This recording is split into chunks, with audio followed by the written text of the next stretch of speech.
तो आज का टॉपिक होगा हमारा इलेक्ट्रॉन ट्रांसपोर्ट सिस्टम। सबसे पहले आप इस बोर्ड को मान लो कि ये एक सेल है, ठीक है ना, सेल है। तो आपको पता होगा कि स्पेशली जो ग्लूकोज मॉलिक्यूल है, ओके, वो ग्लाइकोलिसिस प्रोसेस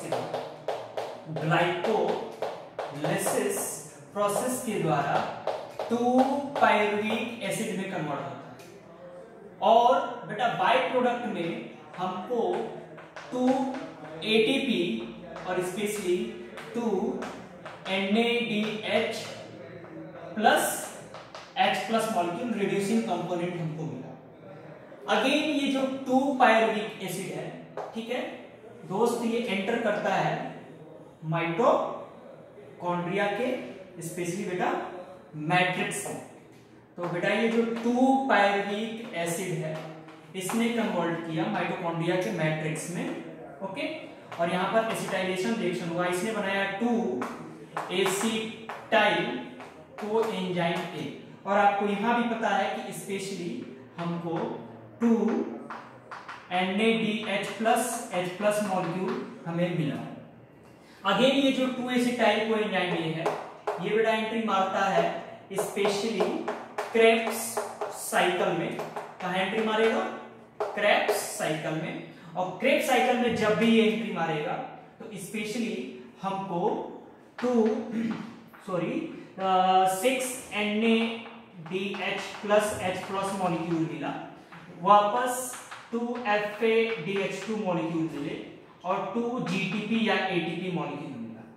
अब जरा ध्यान दीजिएगा, इस पूरे के पूरे साइकिल में आपको केवल और केवल 2 ATP यहां और 2 ATP यहां, ATP या GTP, केवल 4 ATPs मिल रहे हैं। तो क्या ये पूरा प्रक्रिया, पूरी साइकिल केवल 4 ATPs पाने के लिए बन रही है क्या? बिल्कुल नहीं जी। यहां पर ATPs जो कि एक तरह समझ लो फुटकर पैसा है। और स्पेशली मैं आपको बताने की कोशिश करूं, यहां पर 2CO2 भी रिलीज होगा, ओके। ये जो NADH प्लस H+ मॉलिक्यूल है, FADH2 मॉलिक्यूल है, या स्पेशली बेटा जो GTP मॉलिक्यूल है, ये सब के सब चेक मॉलिक्यूल है। सिंपल सी बात है, 2 बच्चे हैं, ठीक है। उन बच्चों ने कहा कि सर मेरा बर्थडे कुछ खर्च करो। मैंने वॉलेट निकाला, मेरे वॉलेट में केवल 500 रुपीज थे। मैंने क्या किया, एक बच्चे को 500 दे दिया और दूसरे से कहा बेटा ऐसा है कि पैसा तो है नहीं, चेक दे देता हूं। तो मैंने 500 रुपए का चेक दे दिया। अभी क्या है, दोनों बच्चे मार्केट में गए, जो भी परचेज करना था परचेज किए, लेकिन पहला बच्चे ने तो परचेज कर लिया क्योंकि मैंने उसको 500 रुपए फुटकर दिए थे। दूसरे को मैंने चेक दिया था 500 रुपए का। जहां जाता था कहता था भगो यहां से, जाओ बैंक में इसको चेंज करा के लाओ। समझो मेरी बात को, ये चेक मॉलिक्यूल है। क्या है? चेक मॉलिक्यूल है। और इसको फुटकर में कन्वर्ट करना है, मतलब ATP फुटकर पैसा है, यानी डायरेक्ट एनर्जी दे सकता है। लेकिन ये NADH plus H+2 FADH2 GTP, ये सारे जो रिड्यूसिंग कंपोनेंट है बेटा, क्या है ये? रिड्यूसिंग कंपोनेंट, ये चेक मॉलिक्यूल हैं। इनको वापस, ठीक है ना, समझिएगा, ये रिड्यूसिंग कंपोनेंट है और इनको ऑक्सीडाइज करके जो है एनर्जी रिलीज कराने की कोशिश की जाएगी। तो पहला मैं आपको बताऊं कि इलेक्ट्रॉन ट्रांसपोर्ट सिस्टम की जरूरत क्यों पड़ी। इसीलिए जरूरत पड़ी क्योंकि जो रिड्यूसिंग कंपोनेंट है उनको ऑक्सीडाइज किया जाए, पहला फायदा। और दूसरा फायदा यह है कि आप बताओ, अगर आपका ये NADH प्लस H+ मॉलिक्यूल है, समझिएगा, अगर इसको स्टेप वाइज ऑक्सीडाइज किया जाए तो किसमें टूटेगा? NAD प्लस 2 हाइड्रोजन आयन और +2 इलेक्ट्रॉन्स। तो ये जो NAD+ मॉलिक्यूल है, वापस ये आपके साइटोप्लाज्म में, मैट्रिक्स में, या यहां पर NAD+ को रिड्यूस करके NADH2 में बनाया गया था, वापस इसका यूज किया जा सके। किसका? NAD+ का। समझिएगा जरा, क्योंकि हमारे या तो साइटोप्लाज्म हो या मैट्रिक्स हो, कहीं भी NAD+ का कोई अनलिमिटेड सोर्स नहीं है, ठीक है ना। यानी जब ये NADH2 मॉलिक्यूल ऑक्सीडाइज होगा तो वापस ये NAD+ में कन्वर्ट होगा और वापस ये क्या है, आपके मैट्रिक्स या साइटोप्लाज्म में चला जाएगा रीलोड होने के लिए, यानी कि NADH2 मॉलिक्यूल में कन्वर्ट होने के लिए। तो ETS चलाने के दो रीजन है। पहला समझिएगा, उस बच्चे को मैंने चेक दिया था 500 रुपए का, तो वो कहाँ जाएगा, बैंक जाएगा और कहेगा कि यार इस चेक को चेंज करा दो तभी मैं खर्च कर पाऊंगा। ऐसे ही आपके बॉडी के अंदर भी है, जो भी NaDH2 मॉलिक्यूल, FADH2 मॉलिक्यूल या GTP मॉलिक्यूल है, ये चेक मॉलिक्यूल है, डायरेक्ट एनर्जी नहीं दे पाएंगे, इनको कन्वर्ट करना पड़ेगा, ठीक है ना, एनर्जी सोर्स के लिए, पहला। और दूसरा ये जो NAD+, इनको वापस आपके मैट्रिक्स या साइटोप्लाज्म में भेजा जा सके जिससे कि एनर्जी मिल सके। तो ये आपका इलेक्ट्रॉन ट्रांसपोर्ट सिस्टम का 2 फायदे मैंने आपको अभी बताया। तो बेटा जरा ध्यान दीजिएगा, स्पेशली हम माइटोकॉन्ड्रिया बनाने की कोशिश कर रहे हैं, तो हमने ऐसे 2 लाइन स्ट्रक्चर खींचा, एक पैरेलल इसी के साइड में, और इसको हमने यहां से बाइंड कर दिया, इसको यहां से हमने बाइंड कर दिया, ये यहां से और ये यहां से, ओके। इसको जरा सा हम लोग क्या कर देंगे, स्पेशली 3D व्यू देने की कोशिश करेंगे, ओके ओके, जरा ध्यान दीजिएगा। आगे जो एक और मेम्ब्रेन बनाएंगे, इसको अंदर की तरफ ऐसे फोल्ड करेंगे, क्या करेंगे बच्चा लोग, इसको अंदर की तरफ ऐसे फोल्ड कर देंगे, ओके। यानी आपको सिंपली ये दिख रहा है, स्पेशली ये आउटर मेम्ब्रेन है, आउटर मेम्ब्रेन, ओके, ये है आपका इनर मेम्ब्रेन। अब जरा समझिएगा, ये जो स्पेस बच रहा है आउटर और इनर के बीच, ये पूरा स्पेस, इसको बोलते हैं inter membranous space, inter membranous space, ठीक है, या बेटा इसको बोलते हैं peri mitochondrial space, peri mitochondrial space, ठीक है। तो यहां पर 3 चीजें आपको दिख रही हैं, आउटर मेम्ब्रेन, इनर मेम्ब्रेन और इंटर मेम्ब्रेनस स्पेस। अच्छा समझिएगा, ये जो अंदर वाला स्ट्रक्चर है इसमें क्या भरा होगा स्पेशली आपका, तो बेटा यहां पर भरा होगा मैट्रिक्स, और बाहर की तरफ जो 2D स्ट्रक्चर आपको देखने को मिलेगा ये होगा आपका साइटोप्लाज्म, ठीक है। चलिए, तो अभी हम लोग बात करेंगे स्पेशली थोड़ी सी इसकी डिटेलिंग की। तो अभी जरा समझिएगा, अगर इस मेम्ब्रेन का हम लोग थोड़ा सा सेक्शन लेते हैं, क्या लेते हैं, सेक्शन लेते हैं, तो जरा समझिएगा, सपोज ये मैंने आपका बना दिया इनर माइटोकॉन्ड्रियल मेम्ब्रेन, क्या बना दिया, इनर माइटोकॉन्ड्रियल मेम्ब्रेन बना दिया, ओके। इसके बाद ये लीजिए हमने बना दिया आउटर माइटोकॉन्ड्रियल मेम्ब्रेन।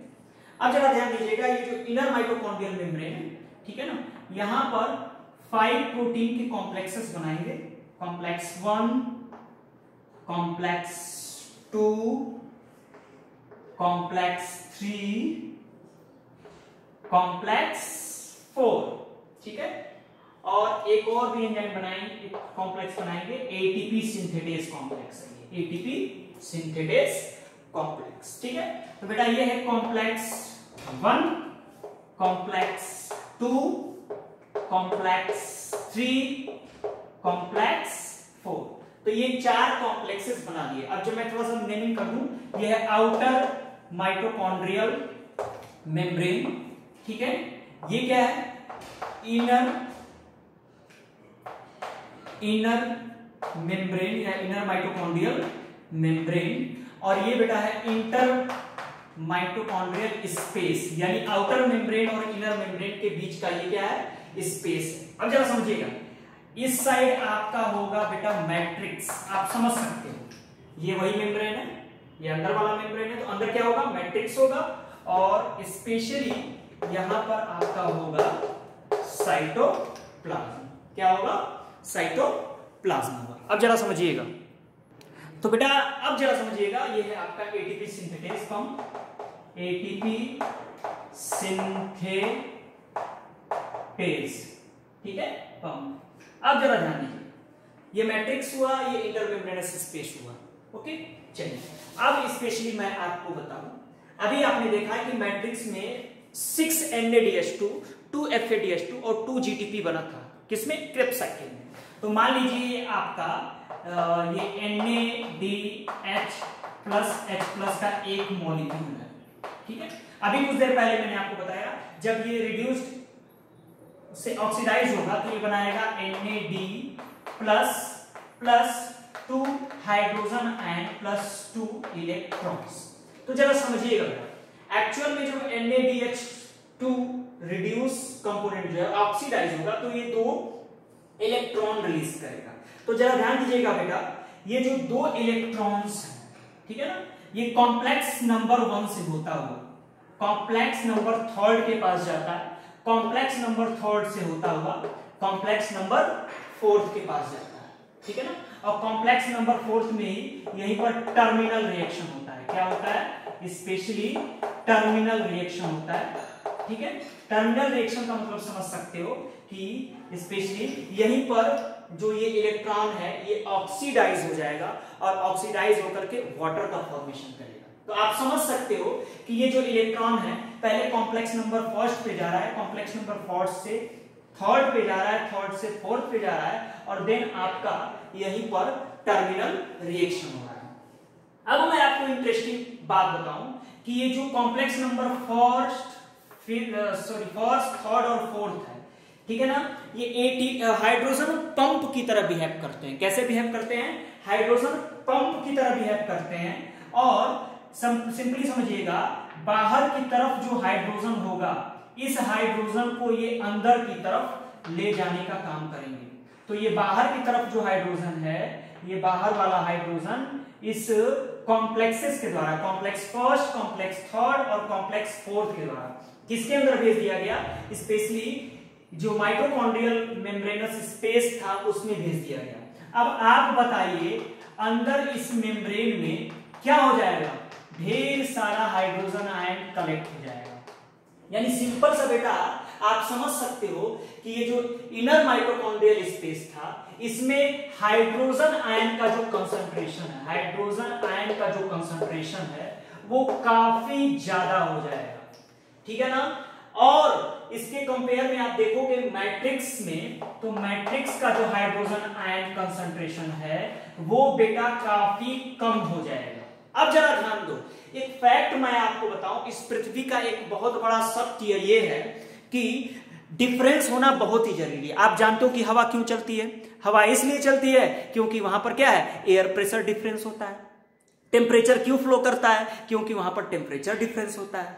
बात मेरी समझो, ओके। इसके अलावा इलेक्ट्रिक क्यों फ्लो करती है? क्योंकि वहां पर इलेक्ट्रिक पोटेंशियल डिफरेंस होता है। बात समझ में आई? आप मेरे सामने बैठ करके पढ़ाई कर रहे हो, क्यों पढ़ाई कर रहे हो? क्योंकि हमारे और आप में थोड़ा सा डिफरेंस है। मैं आपसे थोड़ा बहुत ज्यादा जरूर जानता हूंगा, तभी तुम स्क्रीन पे बैठ करके पढ़ाई कर रहे हो।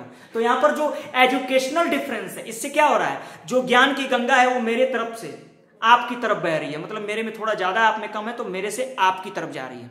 तो बेटा जरा ध्यान दीजिएगा, स्पेशली जो मैट्रिक्स में हाइड्रोजन आयन का कंसंट्रेशन था वो सारा का सारा कहां मूव कर चुका है? इन पंप्स के द्वारा मूव कर चुका है आपके इस मेम्ब्रेनस स्पेस में। यानी आप समझ सकते हो कि हाइड्रोजन आयन का कंसंट्रेशन मैं यहां पर इंडिकेट करने की कोशिश कर रहा हूं। हाइड्रोजन आयन का कंसंट्रेशन यहां पर बहुत ही ज्यादा हो गया है।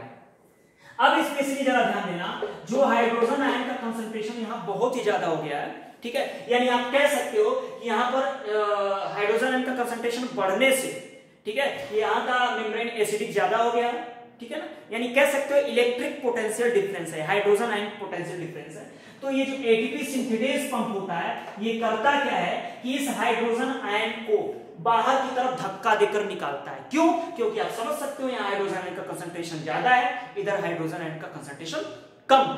तो ये जो एटीपी सिंथेटेज है ये हाइड्रोजन आयन को क्या है? धक्का देकर जब बाहर निकालता है तो इससे जो एनर्जी रिलीज होती है उस एनर्जी का यूज करके एक एडीपी मॉलिक्यूल और इनऑर्गेनिक फॉस्फेट जो है किसमें कन्वर्ट कर दिया जाता है? एटीपी मॉलिक्यूल में कन्वर्ट कर दिया जाता है। तो ये जो कॉम्प्लेक्सेस हैं, कॉम्प्लेक्स 1, कॉम्प्लेक्स 3 और कॉम्प्लेक्स 4, ठीक है ना, ये स्पेशली क्या कर रहे हैं? इलेक्ट्रॉन को ट्रांसपोर्ट करने का काम कर रहे हैं। यानी आप समझिएगा NADH2 प्लस से जो इलेक्ट्रॉन रिलीज हुआ था, NADH2 प्लस से जो इलेक्ट्रॉन रिलीज हुआ था वो कॉम्प्लेक्स नंबर फर्स्ट के द्वारा स्वीकार किया गया, देन वो थर्ड के पास गया, थर्ड से फोर्थ के पास गया और यहीं पर टर्मिनल रिएक्शन होगा। क्या होगा? टर्मिनल रिएक्शन होगा। मतलब आप समझ सकते हो कि यहां पर हाफ O2 मिलेगा, इसको हाफ O2 मिलेगा ओके, और क्या थे, 2 हाइड्रोजन मिलेंगे, ठीक है। तो हाफ O2 और 2 हाइड्रोजन मिलकर के क्या बना देगा बेटा, ये बना देगा H2O, पानी का मॉलिक्यूल बना देगा। यानी आप समझ सकते हो टर्मिनल रिएक्शन में स्पेशली आपका क्या मिलेगा, पानी का मॉलिक्यूल मिलेगा। यानी कि जो इलेक्ट्रॉन ट्रांसफर किया जा रहा था Na-2+ का, अभी हम लोग डिटेल पढ़ेंगे, वो फोर्थ के द्वारा ऑक्सीजन लेकर के उसको पानी के मॉलिक्यूल में कन्वर्ट कर दिया गया, मतलब कि टर्मिनल रिएक्शन में कन्वर्ट कर दिया गया।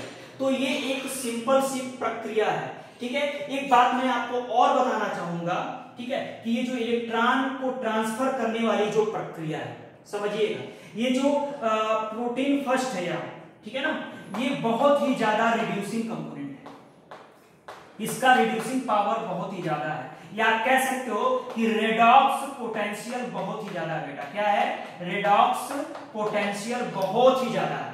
और जैसे जैसे हम कॉम्प्लेक्स फोर्थ की तरफ जा रहे हैं, कॉम्प्लेक्स फोर्थ का जो रेडॉक्स पोटेंशियल है वो बहुत ही कम है, रेडॉक्स पोटेंशियल कम हो जा रहा है। इसका मतलब आप कह सकते हो कि ये रिड्यूसिंग प्रोटीन है और ये ऑक्सीडाइजिंग प्रोटीन है। क्या है, ऑक्सीडाइजिंग प्रोटीन है, क्योंकि अभी आपने देखा है कि ये हाइड्रोजन को लेकर के, हाफ ऑक्सीजन को लेकर के पानी बनाने का काम कर रहा है। तो आप इसको इलेक्ट्रॉन ट्रांसपोर्ट चेन क्यों बोलते हो, क्योंकि आपको थोड़ा थोड़ा समझ में आ रहा होगा कि इलेक्ट्रॉन जो है इन कॉम्प्लेक्सेस के द्वारा फर्स्ट से थर्ड, थर्ड से फोर्थ तक ले जाया जा रहा है, समझिएगा। इसको इलेक्ट्रोकेमिकल ग्रेडियंट भी आप समझ सकते हो, क्योंकि यहाँ पर क्या है, हाइड्रोजन आयन का कंसंट्रेशन ज्यादा है और इधर की तरफ हाइड्रोजन आयन का कंसंट्रेशन कम है, ठीक है।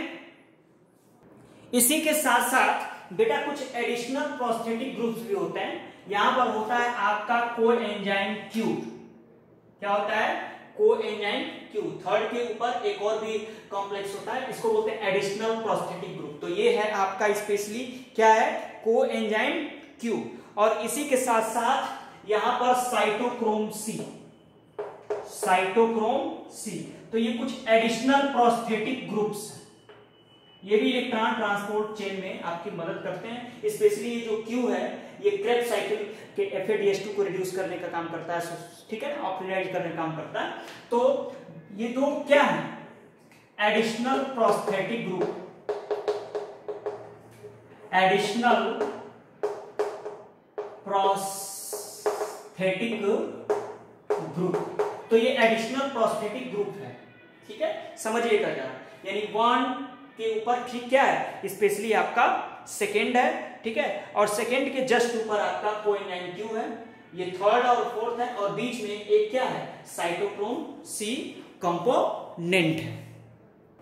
अब हम कुछ तरह के एंजाइम कॉम्प्लेक्सेस की बात करेंगे जो फर्स्ट, सेकेंड, थर्ड और फोर्थ में पाया जाता है। सबसे पहला होता है FMN, flavin mononucleotide, flavin mononucleotide, flavin mononucleotide, ठीक है ना। दूसरा होता है iron sulphur complexes, iron sulphur complexes, ठीक है ना।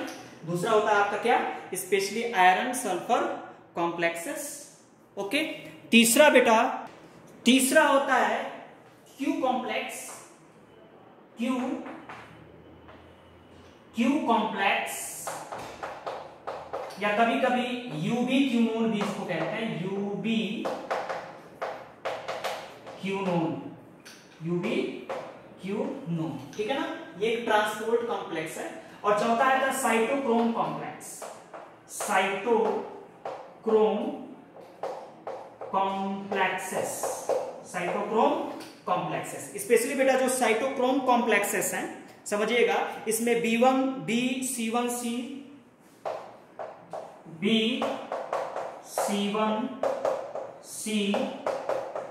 A और A3, समझिएगा। साइटोक्रोम कॉम्प्लेक्सेस 5 प्रकार के होते हैं, B, C1, C, A3।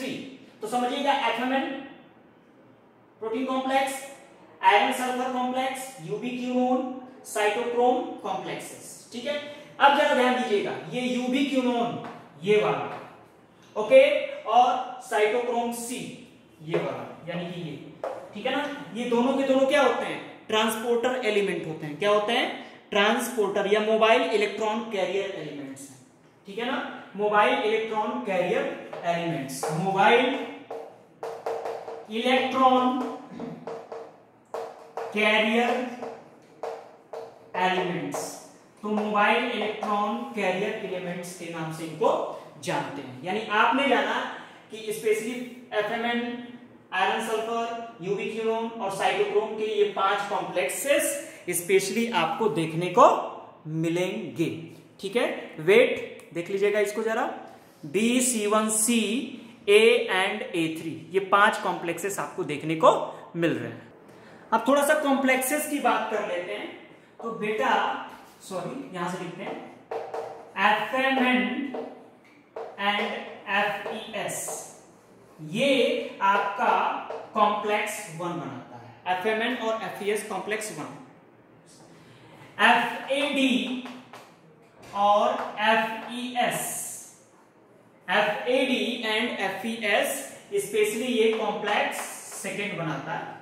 Next यहां पर हम लिख देते हैं यूबी क्यूनोन को, ठीक है ना। क्या लिख देते हैं, यूबी क्यूनोन को, यानी कि एनर्जी ट्रांसफर ऐसे इस तरीके से होगा, इलेक्ट्रॉन ट्रांसफर, ठीक है ना, यूबी क्यूनोन से, ठीक है ना। फिर हम कॉम्प्लेक्स थर्ड की बात करेंगे जिसमें cytochrome B, iron sulphur protein और साइटोक्रोम C1, ठीक है ना। साइटोक्रोम B, ठीक है, साइटोक्रोम C1 और FES, यानी ये हो गया आपका थर्ड कॉम्प्लेक्स।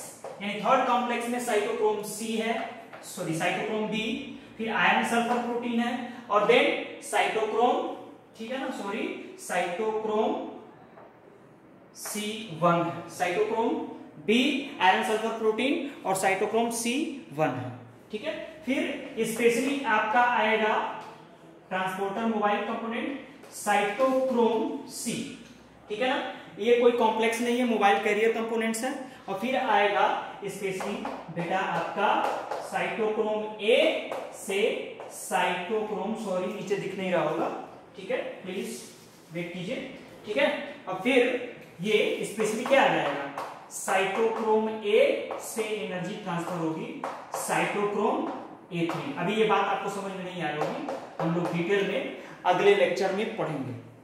बात मेरी समझ में आई? तो स्पेशली सिंपल सा फंडा है यार। जो साइटोक्रोम फर्स्ट है उसमें फ्लेविन मोनोन्यूक्लियोटाइड और आयरन सल्फर प्रोटीन्स होते हैं, ठीक है। साइटोक्रोम सेकेंड में क्या है, फ्लेविन एडिनोसाइन फास्फेट और आयरन सल्फर प्रोटीन्स है। फिर यूबी क्यूनोन है। साइटोक्रोम थर्ड में स्पेशली क्या है, cytochrome B, iron sulphur protein और साइटोक्रोम C1 है, ठीक है ना, साइटोक्रोम C1। उसके बाद मोबाइल कॉम्प्लेक्स साइटोक्रोम C है और उसके बाद साइटोक्रोम A और साइटोक्रोम A3, ये फोर्थ कॉम्प्लेक्सेस होते हैं, ठीक है। तो ये चारों क्या है कॉम्प्लेक्सेस, 1, 2, 3 और 4, ये 4 कॉम्प्लेक्सेस स्पेशली मैंने आपको बता दिए। अब जरा ध्यान दीजिएगा, स्पेशली जो ये यूबी क्यूनोन है ये कोएंजाइम की तरह वर्क करता है। कैसा वर्क करता है, कोएंजाइम की तरह वर्क करता है, ओके।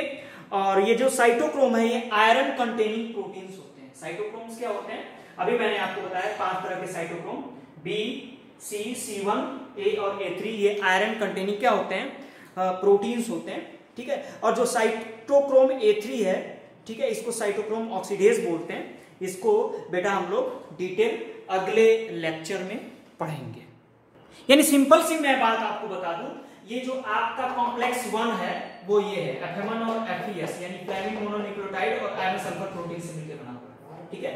जो साइटोक्रोम सेकंड है वो किससे बना हुआ है, FAD और आयरन सल्फर प्रोटीन से। जो साइटोक्रोम थर्ड है वो बना हुआ है साइटोक्रोम B से, सॉरी ये गलत लिखा हुआ, cytochrome B, iron sulphur protein और साइटोक्रोम C1 से। जो साइटोक्रोम फोर्थ है वो बना हुआ है साइटोक्रोम A और साइटोक्रोम A3, ठीक है, जहां पर टर्मिनल रिएक्शन होता है। और लास्ट आप देख ही रहे हो ATP सिंथेटेज। एक बात मैं आपको और जरूर बताना चाहूंगा यहां पर कि जो साइटोक्रोम, सॉरी ये जो कॉम्प्लेक्स 1 होता है वो ये हाईली रिड्यूस्ड कंपोनेंट है, प्रोटीन है।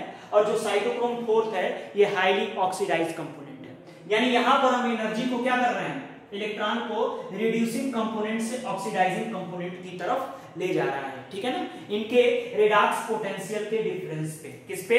इनके रेडॉक्स पोटेंशियल के डिफरेंस पे।